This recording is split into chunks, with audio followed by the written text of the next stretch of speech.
حضرت حذیفہ بن اسید انصاری رضی اللہ تعالی عنہ فرماتے ہیں کہ حضور تشریف لائے اور ہم کسی امر میں بات کر رہے تھے، تو حضور علیہ السلام نے ارشاد فرمایا کہ تم کس چیز کا تذکرہ کر رہے ہو؟ تو ہم نے عرض کی حضور ہم قیامت کے بارے میں ذکر کر رہے ہیں۔ تو حضور علیہ السلام نے ارشاد فرمایا کہ قیامت اتنی دیر تک قائم نہیں ہوگی جب تک یہ نشانیاں پوری نہ ہو لیں۔ ان میں سے ایک حضور نے دھوئیں کا ذکر فرمایا، دوسرا دجال کا تذکرہ کیا، تیسرا دابۃ الارض یعنی یاجوج اور ماجوج کا تذکرہ کیا کہ وہ نکلیں گے، اس طرح سورج کا مغرب سے نکلنا اس کا ذکر کیا، حضرت عیسیٰ علیہ السلام کے نزول کا ذکر کیا۔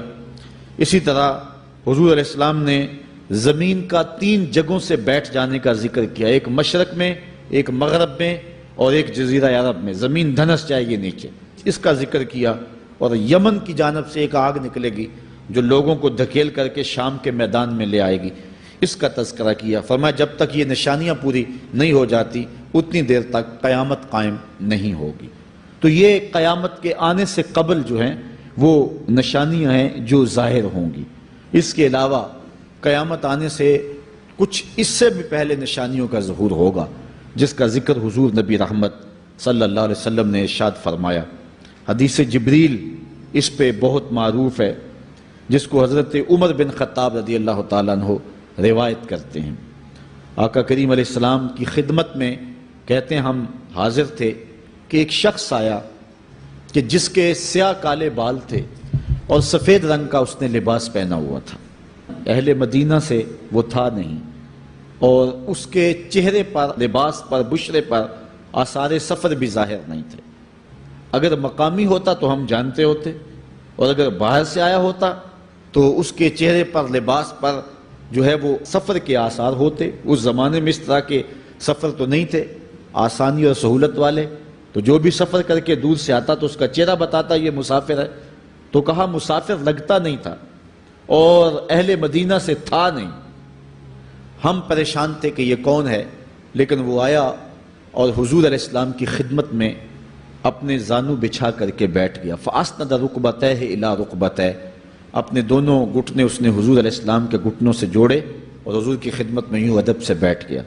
پھر اس نے حضور علیہ السلام سے اسلام کے بارے میں پوچھا، حضور علیہ السلام نے جواب دیا۔ پھر اس نے کہا بالکل آپ نے سچ فرمایا ہے۔ ہم حیران ہوئے، خود ہی سوال کرتا ہے اور خود ہی تصدیق کرتا ہے۔ پھر اس نے حضور سے ایمان کے بارے میں پوچھا، حضور نے کچھ ارشاد فرمایا ایمان یہ ہے، تو اس نے کہا بالکل صدقتا، آپ نے سچ کہا ہے۔ تو ہم پھر حیران ہوئے کہ خود ہی یہ سوال پوچھ رہا ہے اور خود ہی اس کی تائید کر رہا ہے۔ پھر اس نے احسان کے بارے میں پوچھا، تو حضور علیہ السلام نے اس کو جواب دیا کہ احسان یہ ہے کہ اللہ کی عبادت اس طرح کرے کہ تو اسے دیکھ رہا ہے، اور اگر یہ کیفیت نہیں ہے تو کم از کم یہ کیفیت پیدا کر لے کہ وہ تجھے دیکھ رہا ہے۔ اس نے کہا آپ نے سچ کہا۔ پھر اس کے بعد اس نے کہا مجھے اب قیامت کے بارے میں بتائیں۔ حضور علیہ السلام نے فرمایا جو ہے وہ مسئول سائل سے عالم نہیں ہے۔ تو اس نے کہا اچھا پھر مجھے قیامت کے کچھ نشانیاں بیان فرما دیں۔ تو حضور علیہ السلام نے اس شخص کو جو نشانیاں بیان فرمائیں وہ یہ تھی کہ لونڈی اپنی مالکہ کو جنم دے گی، بکریاں چرانے والے، اونٹ چرانے والے، ننگے پاؤں والے اور ننگے بدن والے تم دیکھو گے کہ عمارتیں بنانے میں ایک دوسرے سے آگے بڑھنے کی کوشش کریں گے۔ بہرحال تھوڑی دیر تک وہ حضور کی خدمت میں بیٹھا رہا۔ اس کے بعد جب چلا گیا تو تھوڑی دیر گزری تو حضور نے فرمایا عمر جانتے ہو یہ شخص کون تھا؟ عرض کی اللہ و رسولہ عالم، اللہ اور اس کا رسول جانتا ہے۔ فرمایا یہ جبریل امین تھا جو تمہیں تمہارا دین سکھانے کے لیے آیا تھا۔ تو حضرت جبریل امین نے آ کر کے حضور سے جو 4 سوالات کیے ان میں سے ایک سوال یہ تھا قیامت کب آئے گی اور قیامت کی نشانیاں کیا ہیں؟ تو حضور نے یہ نشانیاں بیان فرمائیں کہ لونڈی اپنی مالکہ کو جنم دے گی، اور یہ نشانی اب ہمارے سامنے ہے کہ آج اولادیں اپنے جو ہے وہ ماں باپ کی آقا بنی ہوئی ہیں، بیٹی آج ماں کی حکمران بنی ہوئی ہے۔ یہ دور جس کی نشاندہی کی وہ بالکل آج ہمارے سامنے ہے۔ حضرت ابو ہریرہ رضی اللہ تعالیٰ عنہ سے ایک روایت ہے جس کو نبی رحمت صلی اللہ علیہ وآلہ وسلم سے وہ بیان کرتے ہیں، بینما النبی صلی اللہ علیہ وسلم یحدث، اذ جاء اعرابی فقال متی الساعة۔ حضرت ابو ہریرہ فرماتے ہیں کہ ہم حضور کی خدمت میں بیٹھے ہوئے تھے، ایک شخص حاضر ہوا، اس نے حضور سے کہا کہ حضور قیامت کب آئے گی؟ یہ سوال کیا، متی الساعة، قیامت کب آئے گی؟ آقا کریم علیہ السلام نے اس کو جواب دیا، اذا ضیعت الامانہ فانتظر الساعة، جب امانت کو ضائع کر دیا گیا تو سمجھ لے قیامت آ گئی۔ جب امانت کو ضائع کر دیا جائے گا تو سمجھ لے قیامت آ گئی ہے۔ قال کیف اضاعتها، عرض کی حضور امانت کو ضائع کرنا کیا مفہوم رکھتا ہے، اس کا مطلب کیا ہے؟ تشریح پوچھی حضور سے، تو حضور علیہ السلام نے جو جواب دیا وہ سماعت کیجئے۔ قال اذا وسد الامر الى غیر اہلہ فانتظر الساعة، فرمایا جب معاملات نااہل لوگوں کے سپرد کر دیے جائیں تو سمجھ لے کہ قیامت آ گئی۔ جب مسندوں کے اوپر مسندوں کے حقدار نہیں ہوں گے، جب زاغوں کے تصرف میں عقابوں کا نشیمن آ جائے گا، جب تخت و تاج کے مالک غدار، بے دین اور نااہل لوگ ہوں گے، جب تخت و تاج کی حکمرانی اور مسلح و امامت کے مسند کے اوپر بیٹھنے والے بھی نااہل ہوں گے، تو پھر سمجھ لینا کہ قیامت جو ہے وہ ظاہر ہو رہی ہے۔ حضرت انس رضی اللہ تعالی عنہ سے ایک روایت ہے، کہتے ہیں سمعت رسول اللہ صلی اللہ علیہ وسلم یقول، میں نے حضور علیہ السلام کو فرماتے ہوئے سنا ہے۔ یہ حضرت انس رضی اللہ تعالیٰ عنہ وہ صحابی ہیں جنہوں نے 10 سال تک حضور کی نوکری کی ہے، اور کہتے ہیں 10 سال میں ایک بار بھی ایسا نہیں ہوا کہ حضور نے مجھے اف بھی کہا ہو۔ کہتے ہیں کبھی ایسا ہوتا کہ میرے ہاتھ سے کوئی برتن ٹوٹ جاتا، ازواج مطہرات جو ہیں وہ اس پہ ناراض ہونے لگتی تو حضور علیہ السلام روک دیتے، فرماتے اسے کچھ نہ کہو، اس برتن کی عمر ہی اتنی لکھی ہوئی تھی، یہ اتنے عرصے کے لیے ہی پیدا کیا گیا تھا۔ تو آقا کریم علیہ السلام نے جو ہے وہ ازواج مطہرات کو بھی روکا کہ وہ مجھے جھڑکے نہ۔ خدمت رسول اللہ صلی اللہ علیہ وآلہ وسلم 10 سنین، میں نے پورے 10 سال حضور کی نوکری کی ہے۔ بلکہ جب آپ کہیں گے کہ حضور کے خادم کا نام کیا ہے، سارے صحابی حضور کے خادم ہیں، لیکن نام حضرت انس رضی اللہ تعالی عنہ کا آئے گا، یہ حضور علیہ السلام کے خادم خاص ہیں، اور حضور سے بہت ساری باتیں انہوں نے سنی ہیں۔ تو ان باتوں میں سے ایک بات کہتے ہیں سمعت رسول اللہ صلی اللہ علیہ وسلم یقول، میں نے رسول کریم صلی اللہ علیہ وسلم کو کہتے ہوئے سنا، ان من اشراط الساعۃ ان یرفع العلم، قیامت کی نشانیوں میں سے ایک نشانی یہ ہے کہ علم اٹھا لیا جائے گا، جہالت پھیل جائے گی، علم اٹھا لیا جائے گا۔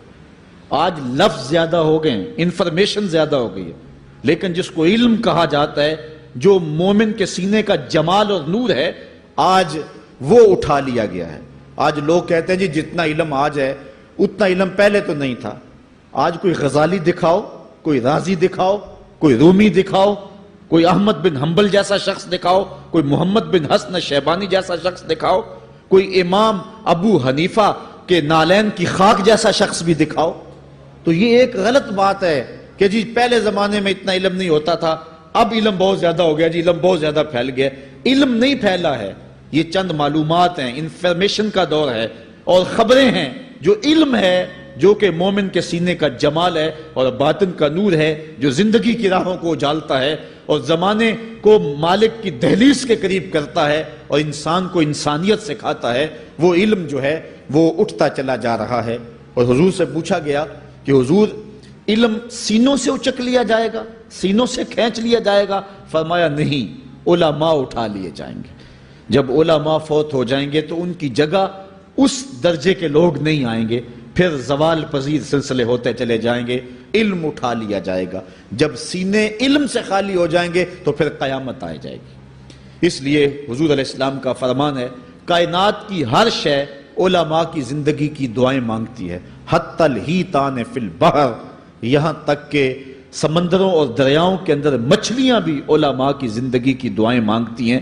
انہیں پتہ ہے علماء ہیں تو کائنات معرض وجود میں آئی تو موجود رہے گی، اگر علماء نہیں ہوں گے تو کائنات جو ہے وہ بالکل قیامت کا شکار ہو جائے گی۔ تو پہلی چیز حضور نے ارشاد فرمایا ان یرفع العلم، علم اٹھا لیا جائے گا، ویکثر الجہل، اور جہالت عام ہو جائے گی۔ علم کی جگہ جو ہے وہ جہالت عام ہو جائے گی۔ آج علماء نہیں رہے ہیں، آج ہم جو ہے وہ انحصار کرنے لگے ہیں چند ٹیلی ویژن چینلوں پہ، اور اس کا نتیجہ کیا ہے کہ مختلف چینلز کے اوپر بیٹھے بہت سارے لوگ گمراہی پھیلا رہے ہیں۔ یہ ایک الگ داستان ہے، ایک الگ کہانی ہے کہ کس طرح سے علم کا گلا گھونٹا جا رہا ہے اور کس طرح جو ہے وہ لوگوں کو گمراہ کیا جا رہا ہے۔ یہ جہالت کی کثرت ہے۔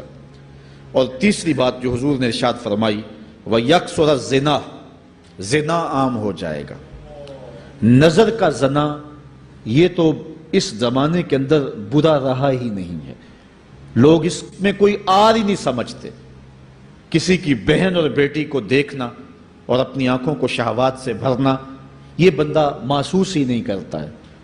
حضور علیہ السلام نے ارشاد فرمایا، من زنا زنیا بہی ولو بہی تان دارہی، جس نے زنا کیا یہ عمل اس کے گھر بھی لوٹے گا، اگرچہ وہ اپنی دیواریں اونچی اونچی کیوں نہیں کر لیتا۔ اگر آج کوئی کسی کی بہن بیٹی پر اپنی نظروں کو غلیظ کرتا ہے تو وہ یہ کیسے کہہ سکتا ہے کہ میری بہن اور میری بیٹی کسی کی گندی نظروں کا شکار نہیں ہوگی؟ یہ مقافات عمل ہیں۔ گندم از گندم بروید جوز جو، از مقافات عمل غافل مشو۔ اس لیے بدکاری پھیل جائے گی، نظر کی بدکاری اور ہر طرح کی بدکاری، اور یہ اتنا برا اور کبھی کام ہے کہ اللہ تعالیٰ جل شانہ نے قرآن مجید میں اسے کھلی بے حیائی قرار دیا ہے۔